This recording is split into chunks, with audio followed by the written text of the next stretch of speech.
Personal finance opinions YouTube channel में बाखबर investor कामयाब investor series की एक और वीडियो में आपको खुशामदीद।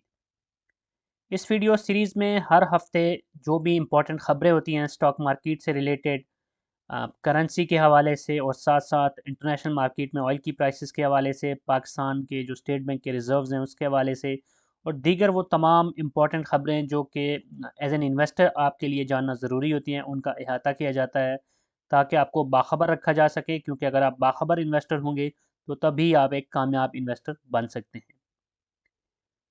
सबसे पहले हम इस हफ्ते की जो वीकली अब इम्पोर्टेंट अनाउंसमेंट्स हैं या इम्पोर्टेंट ख़बरें हैं उनको डिस्कस करते हैं, जिसमें पॉजिटिव ख़बरों को पहले डिस्कस किया जाएगा और उसके बाद जो नेगेटिव ख़बरें हैं उनको भी इस वीडियो में ज़ेर बहस लाया जाएगा।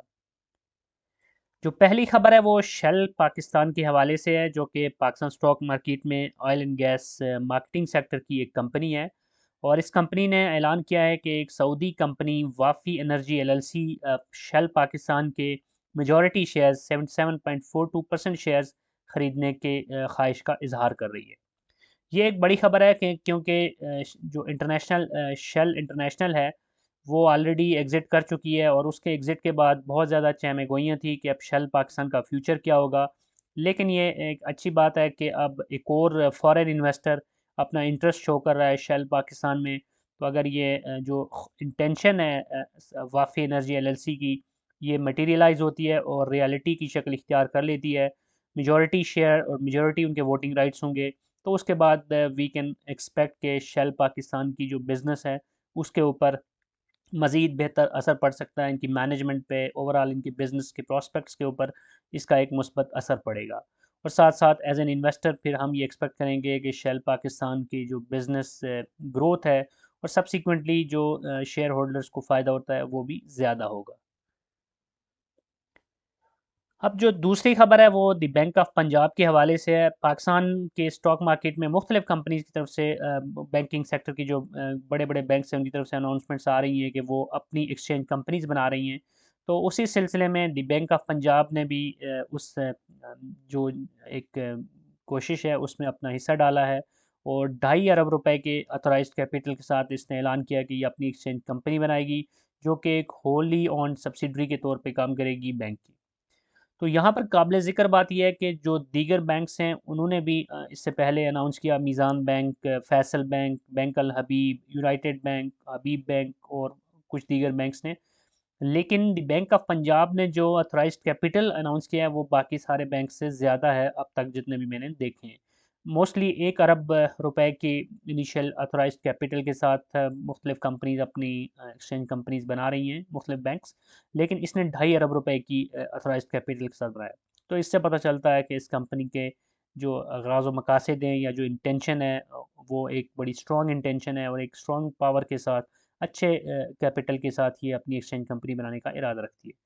यहाँ पर एक और बात बताना ज़रूरी है कि इसी हफ्ते यानी आज के दिन बैंक ऑफ खैबर ने भी अनाउंस किया कि वो भी अपनी एक्सचेंज कंपनी बनाएगी। उसकी डिटेल्स में यहाँ पर लिख नहीं सका क्योंकि वो अनाउंसमेंट जब मैं ये स्लाइड्स बना चुका था तो उसके बाद आई, इसलिए उसको मैं यहाँ पे ऐड नहीं कर सका। लेकिन यहाँ पर मैं एक्सप्लेन कर देता हूँ कि बैंक ऑफ खैबर ने भी 1 अरब रुपए के जो अथोराइज्ड कैपिटल है उसके साथ अपनी एक्सचेंज कंपनी बनाने का ऐलान किया है। अब जो अगली खबर है वो गुलेमट टेक्सटाइल मिल्स, जो कि टेक्सटाइल सेक्टर की एक कंपनी है, उसके हवाले से है कि इस कंपनी ने अनाउंस किया है कि सिंध में 49.5 यानी तकरीबन 50 मेगावाट की सलाहियत की हामिल जो एक विंड पावर प्रोजेक्ट कंपनी है उसके 100% शेयर्स ये कंपनी ख़रीदने के लिए इरादा रखती है और उसके लिए उस कंपनी के जो फाइनेंशियल एडवाइज़र्स हैं उसकी तरफ से नॉन बिडिंग ऑफ़र जमा कराने के हवाले से इनको इनवाइट मिली है। अब जो उनकी इनवाइट है वो सिर्फ गुलेमट टेक्सटाइल मिल्स के लिए ही नहीं है, बल्कि उन्होंने दीगर कंपनीज़ को भी अप्रोच किया है और अब देखते हैं कि उसमें से कौन सी कंपनी की जो ऑफ़र है वो एक्सेप्ट होती है। तो गुलेमट टेक्सटाइल ने अनाउंस किया है कि ये उस ऑफ़र का जायज़ा ले रहे हैं, उसको रिव्यू कर रहे हैं।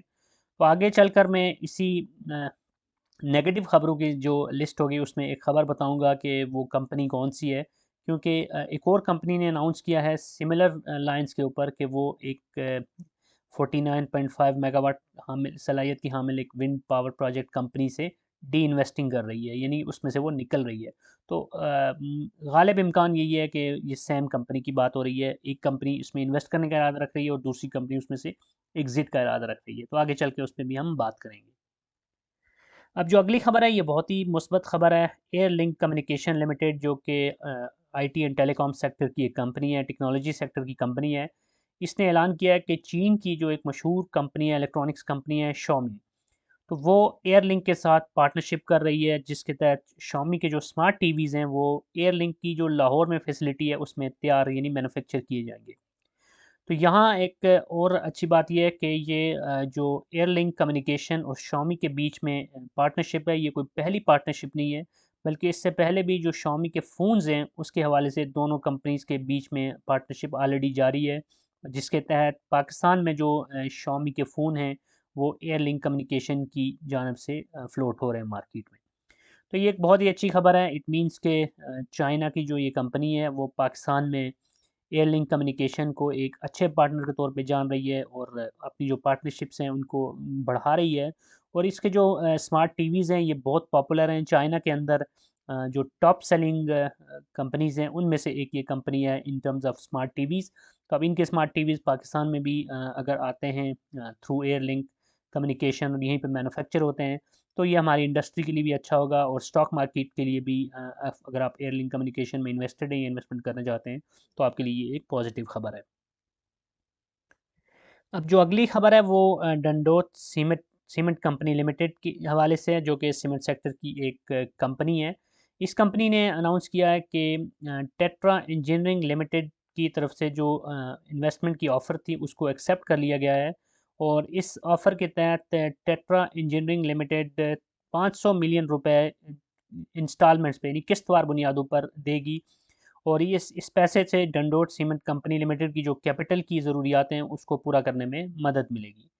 और ये जो कर्ज़ दे रही है या जो पैसा 500 मिलियन का दे रही है टेट्रा इंजीनियरिंग, ये इंटरेस्ट फ्री है। ये भी एक पॉजिटिव चीज़ है कि बजाय के लोन्स लिए जाएँ, आपको पता है कि आजकल इंटरेस्ट रेट 22% के आसपास, तो इस तरह के जो लोन्स होते हैं वो कंपनीज़ के लिए कोई पॉजिटिव नहीं होते। लेकिन इस तरह का जो इंटरेस्ट फ्री लोन मिल रहा है वो अगर इस कंपनी के अंदर इंजेक्ट होता है तो इसकी जो कैपिटल नीड्स हैं उसको पॉजिटिवली पूरा किया जा सकेगा, फाइनेंस कॉस्ट भी ज़्यादा उसकी नहीं पड़ेगी। अब ये जो कर्ज़ है इसको वापस करने के हवाले से या मटेरियलाइज़ करने के हवाले से इन्होंने ये बताया कि ₹25 फ़ी शेयर के हिसाब से इसको डीसीसीएल के शेयर्स में भी कन्वर्ट किया जा सकेगा। यानी जो कंपनी इसमें ये पैसा लगा रही है, अगर वो चाहे तो इसको ₹25 फ़ी शेयर के एवज़ उस पैसे के अगेंस्ट डीसीसीएल के शेयर्स भी ले सकती है। तो ओवरऑल ये एक पॉजिटिव खबर है इस कंपनी के लिए। अब हम चलते हैं कुछ नेगेटिव खबरों की तरफ, क्योंकि सब अच्छा ही नहीं होता। कुछ चीज़ें ऐसी भी होती हैं जो कि अनफॉर्चुनेटली स्टॉक मार्केट में भी नेगेटिव होती हैं, तो उनके ऊपर नज़र रखना भी ज़रूरी है। जो पहली कंपनी है जो पहली खबर है वो लॉटे केमिकल के हवाले से है, जो केमिकल सेक्टर की एक कंपनी है। तो इस कंपनी ने अनाउंस किया कि डिमांड में जो कमी है उसको मद्देनज़र रखते हुए इसका प्लांट 12 नवंबर 2013 तक बंद रहेगा। यानी ये इसकी जो प्लांट की बंदिश है उसमें एक एक्सटेंशन है, क्योंकि कंपनी ने पहले अनाउंस किया था कि 18 अक्टूबर से 29 अक्टूबर तक प्लांट को बंद रखा जाएगा। तो यूँ आप कह सकते हैं कि अब 18 अक्टूबर से 29 अक्टूबर के बाद और फिर ये एक्सटेंड करके 12 नवंबर तक चला गया है। तो लगभग 24-25 दिन की एक ये बंदिश हो जाएगी कुल मिला के। और फिर देखना होगा कि 12 नवंबर के बाद कंपनी क्या अनाउंस करती है। अब जो दूसरी खबर है वो दाऊद लॉरेंसपुर लिमिटेड के हवाले से है। जैसे पहले मैंने बात की थी कि गुलेमर टेक्सटाइल ऐलान कर रही है कि वो उसको एक ऑफ़र मिली है from a 49.5 megawatt wind power project company, के उसमें वो इन्वेस्ट करे। तो ये उसके ऑपोजिट खबर है कि दाऊद लॉरेंसपुर उस ऐसी एक कंपनी से अपनी सरमायाकारी को ख़त्म कर रही है। तो गालिबा ये वही कंपनी है जिसमें सिर्फ दाऊद लॉरेंसपुर की जगह कोई दूसरी कंपनी पोटेंशियली गुलेमर टेक्सटाइल या कोई दीगर कंपनी आ जाएगी, जो कि 100% शेयर्स एक्वायर कर लेगी इस विंड पावर प्रोजेक्ट कंपनी की। अब जो तीसरी खबर है वो ग्रेटो इंडस्ट्रीज़ लिमिटेड के हवाले से है, जो कि ऑटोमोबाइल सेक्टर की कंपनी है। और इसने भी ये अनाउंस किया है कि जो इसके कस्टमर्स हैं पाकिस्तान में, जो ऑटोमोबाइल असेंबलर्स वही इसके कस्टमर्स हैं, तो उनकी तरफ से डिमांड की कमी है। तो इसके सबब जो प्लांट है कंपनी का वो नवंबर के महीने में भी पार्शली क्लोज रहेगा। अब इससे पहले अक्टूबर में भी इसकी क्लोजिंग रही है और उससे पीछे अगर हम देखें तो जुलाई में भी इसका जो प्लांट है वो बंद रहा है। तो इस लिहाज से आप कह सकते हैं कि इस पिछले कुछ अरसे में काफ़ी अर्सा ऐसा गुजर चुका है जिसमें इसका प्लांट बंद पड़ा है, जिससे ये हमें आइडिया होता है कि कंपनी कोई बहुत अच्छा परफॉर्म नहीं कर रही। मार्केट में जो डिमांड के हवाले से इसकी जो पोजीशन है वो कोई अच्छी नहीं है। तो देखना ही है कि आगे चलकर सिचुएशन बेहतर होती है या नहीं, क्योंकि अब गाड़ियों की कीमतों में भी कुछ कमी आई है, तो पोटेंशियली उसकी वजह से वॉल्यूम बढ़ सकता है गाड़ियों की सेल्स का। तो अगर गाड़ियों के सेल्स का वॉल्यूम बढ़ता है तो ऑब्वियसली इस तरह की जो कंपनीज़ हैं जो कि पार्ट्स वगैरह पुर्ज़े वगैरह देती हैं उन कंपनीज़ को, तो उनकी जो उन प्रोडक्ट्स हैं उसकी डिमांड भी बेहतर हो सकती है। तो फ़िलहाल तो ये एक नेगेटिव ख़बर है, लेकिन आगे चलकर इसमें बेहतरी भी आ सकती है।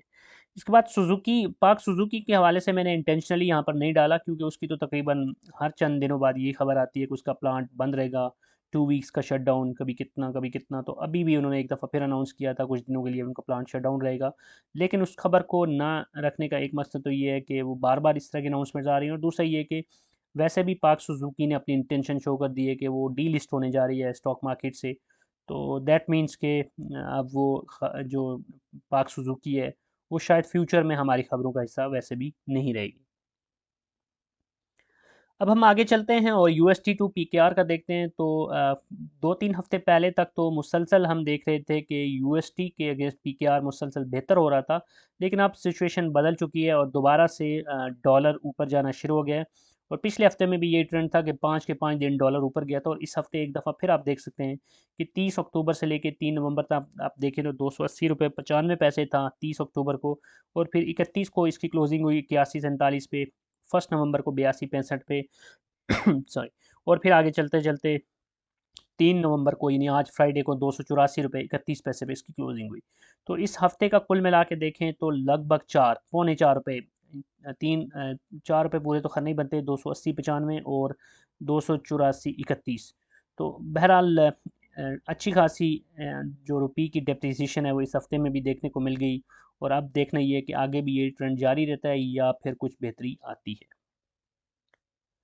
इसके बाद जो अगला हमारा टॉपिक है वो है रिज़र्व्स का, जो कि वीकली बेसिस पे स्टेट बैंक की तरफ से डेटा जारी किया जाता है क्यूमुलेटिव रिज़र्व्स का, जो कि commercial banks plus state bank के पास हैं उनका मिला के।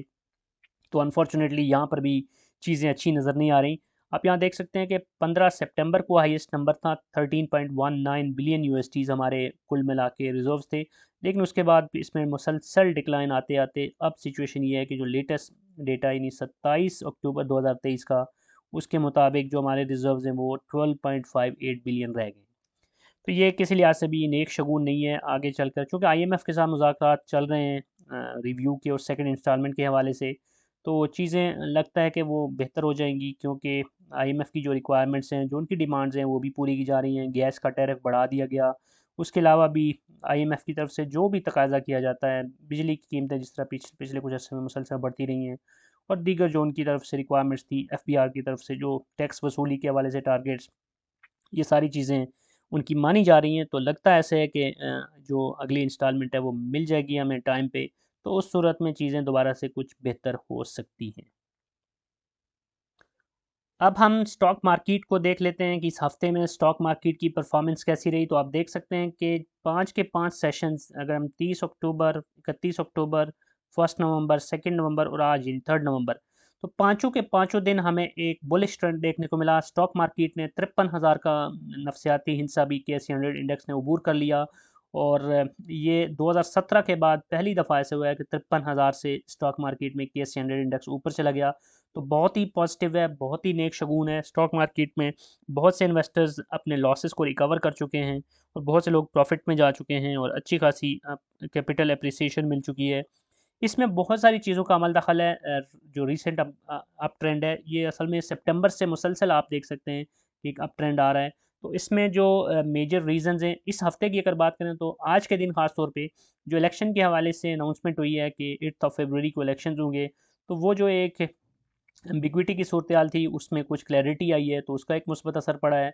उसके अलावा अगर देखा जाए तो पेट्रोल की प्राइसेस जो पिछले इस दफ़ा तो कम नहीं हुई 1 नवंबर को, लेकिन बढ़ी भी नहीं है, लेकिन इससे पहले कम हुई थी। और फिर इंटरनेशनल मार्केट में ऑयल की प्राइसेस जो नीचे आई थी, तो इसका भी एक मुस्बत असर पड़ा है। प्लस आईएमएफ का जो चूँकि उनके साथ अब सेकंड इंस्टॉलमेंट के लिए बात चल रही है, तो उसका भी मार्केट पॉजिटिव असर ले रही है।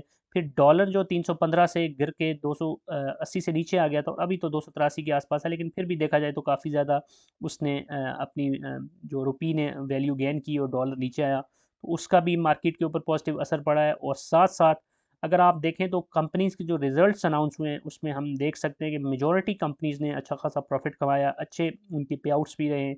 तो ये कुल मिला के बहुत सारी चीज़ें हैं, बहुत सारे फैक्टर्स हैं जिनकी वजह से स्टॉक मार्केट में एक मुस्बत रुझान है। अगर इंटरेस्ट रेट की बात करें तो वो 22% से ऊपर नहीं गया, नीचे आने के चांसेस हैं फ्यूचर में, लेकिन एज ऑफ नाउ एटलीस्ट ये है कि जो लेटेस्ट स्टेट बैंक की मॉनेटरी पॉलिसी आई उसमें इंटरेस्ट रेट को बढ़ाया नहीं गया, तो इसको भी मुस्बत लिया गया है। तो ये सारी चीज़ें अगर हम देखें तो इनका असर जो है वो स्टॉक मार्केट पे पड़ रहा है। और साथ साथ जो डॉलर के हवाले से डॉलर की होर्डिंग को रोकने के लिए गवर्नमेंट ने स्टेप्स उठाए, तो ऐसा लगता है कि इन्वेस्टर्स का जो रुझान है वो स्टॉक मार्केट की तरफ आया है, क्योंकि गोल्ड की भी जो कीमतें हैं वो इंटरनेशनल मार्केट में काफ़ी फ्लक्चुएट हुई, काफ़ी नीचे भी आई पाकिस्तान में भी। तो अब लोगों का एक इंटरेस्ट डेवलप हुआ है जब से रुपये की वैल्यू कुछ बेहतर हुई है, तो लोग स्टॉक मार्केट की तरफ आए हैं, इन्वेस्टर्स आए हैं, तो उसकी वजह से हमें देखा कि स्टॉक मार्केट में काफ़ी अच्छी रैलीज हमें देखने को मिल रही हैं। वॉल्यूम्स आप देखें तो वो भी काफ़ी बेहतर हैं, ख़ासतौर पे ये जो 31 और फर्स्ट का आप वॉल्यूम देखें तो ये जो वॉल्यूम्स हैं ये बहुत ही बेहतर और हाई हाई लेवल पे हैं। और बाकी दिनों के वॉल्यूम्स भी आप कह सकते हैं कि अगरचे बहुत ज़्यादा बढ़े नहीं हैं आज के दिन की बात करें या फिर कल की, लेकिन फिर भी एक स्टेडी वॉल्यूम हमें ज़रूर देखने को मिल रहा है। इसके बाद इंटरनेशनल मार्केट में अगर ऑयल की प्राइसेस की हम बात करें, पिछले 1 महीने का डेटा देखें, तो अभी ऑयल की जो प्राइस है वो 85 के करीब है, और ये काफ़ी नीचे आई है। यहाँ पे आप देख सकते हैं कि इसकी प्राइस 90 प्लस पे थी, और एक वक्त था कि इसकी प्राइसेस के हवाले से कहा जा रहा था कि शायद ये 100 को भी अबूर कर जाएगी, लेकिन उसके बाद फिर प्राइसेस कुछ नीचे भी आई हैं। और अब जो मशरक़ वस्ती में सिचुएशन है वो ज़रूर असर डाल सकती है, लेकिन ऐसे लगता है कि अब उसका जो पोटेंशियल इम्पैक्ट था सप्लाई के ऊपर, जो किसी किस्म की कमी आ सकती थी और डिमांड बढ़ सकती थी, और एक मामलात के अंदर एम्बिग्विटी थी, तो वो काफ़ी हद तक उसके असरात ज़ायल हो चुके हैं। और अब यूँ लगता है कि डॉलर की जो जो ऑयल है वो निस्बतन बेहतर प्राइस पे ही रहेगा, अनलेस के कोई मेजर सेटबैक या मेजर डेवलपमेंट होती है रिगार्डिंग मिडल ईस्ट क्राइसिस। तो Pakistan being oil import country, हमारे लिए तो ये अच्छी खबर है कि ऑयल की प्राइसेस अगर नीचे ही रहती हैं, क्योंकि ऑयल की अगर प्राइसेस ऊपर चली जाती हैं तो फिर उसका असर बराह रास्त हमारी बहुत सारी चीज़ों पर पड़ेगा, हमारी इंडस्ट्रीज़ पे पड़ेगा, और जो दीगर हमारे जितने भी बिजनेसेस हैं स्टॉक मार्केट के ऊपर भी उसका नेगेटिव असर पड़ेगा। यहाँ पर एक और ख़बर जो कि आज की मुस्बत ख़बर है जिसको मैं मेंशन करना भूल गया था, वो ये था कि जो हमारी ईसीसी है उसने कहा है कि जो हमारा फर्टिलाइज़र सेक्टर है उसमें ख़ास तौर पे फातिमा फर्टिलाइज़र और एक और कंपनी जो इस वक्त मेरे जहन में उसका नाम नहीं आ रहा, उसके हवाले से था कि उसको जो गैस की सप्लाई है उसको कंटिन्यूस रखा जाए, ताकि उनके जो बिजनेसेस हैं वो इम्पेक्ट ना हो। तो गैस की जो प्राइसेस बढ़ी हैं इसका नेगेटिव असर तो ज़रूर ओवरऑल पड़ेगा, लेकिन अब देखना ये है कि इंडस्ट्रीज़ के लिए सर्दियों में ख़ास तौर पे जब गैस की शॉर्टेज हो जाती है, तो अगर इंडस्ट्रीज़ को, ख़ास तौर पे फर्टिलाइज़र इंडस्ट्री को गैस की सप्लाई मुतवातर जारी रहती है और उनके लिए जो टैरिफ है उसमें भी कोई गैर मामूली इजाफा नहीं होता, तो ये भी एक अच्छी चीज़ होगी। लेकिन इसके बरक्स अगर होता है तो फिर डेफिनेटली हमारी जो ये सेक्टर है वो मुतासर होगा। और दूसरी तरफ एक और मुस्बत चीज़ ये भी है कि जो गैस की प्राइसेस बढ़ी हैं, इनके जो मकासद हैं, एक तो सीधी-सी बात है कि आईएमएफ को उनकी मुतालबात मानने के लिए भी ये चीज़ की जाती है। लेकिन उससे हट कर बात की जाए तो इसका मुस्बत चीज़ ये पहलू ये है कि जो सर्कुलर डेट है पेट्रोलियम कंपनीज़ के हवाले से, उसको कम करने के लिए बकौल गवर्नमेंट के या बतौर मिनिस्ट्री ऑफ जो हमारी जो भी रेलेवेंट मिनिस्ट्री ऑफ एनर्जी और ख़जाना की जो मिनिस्ट्रीज़ हैं, उनके मुताबिक इसका मकसद ये है कि जो सर्कुलर डेट है उसको कम किया जा सके। तो अगर वाक़ई में सर्कुलर डेट कम होता है तो जो भी हमारी कंपनीज़ हैं जो सर्कुलर डेट की वजह से मार खा रही हैं वो बेहतर होंगी, उनकी पोज़ीशन, उनकी परफ़ॉर्मेंस बेहतर होगी, और कंसीक्वेंटली शेयर होल्डर्स को भी उसका फ़ायदा होगा। So that's it from this video. I hope कि इस हफ्ते की ये बाखबर इन्वेस्टर, कामयाब इन्वेस्टर सीरीज़ की वीडियो आपको पसंद आई होगी। कोई भी क्वेश्चन है, फीडबैक है तो कमेंट सेक्शन में लिख सकते हैं, और अगर आपको ये वीडियो पसंद आई है तो फिर चैनल को सब्सक्राइब करना, वीडियो को लाइक करना, बेल आइकन को प्रेस करना मत भूलिएगा। Thank you very much.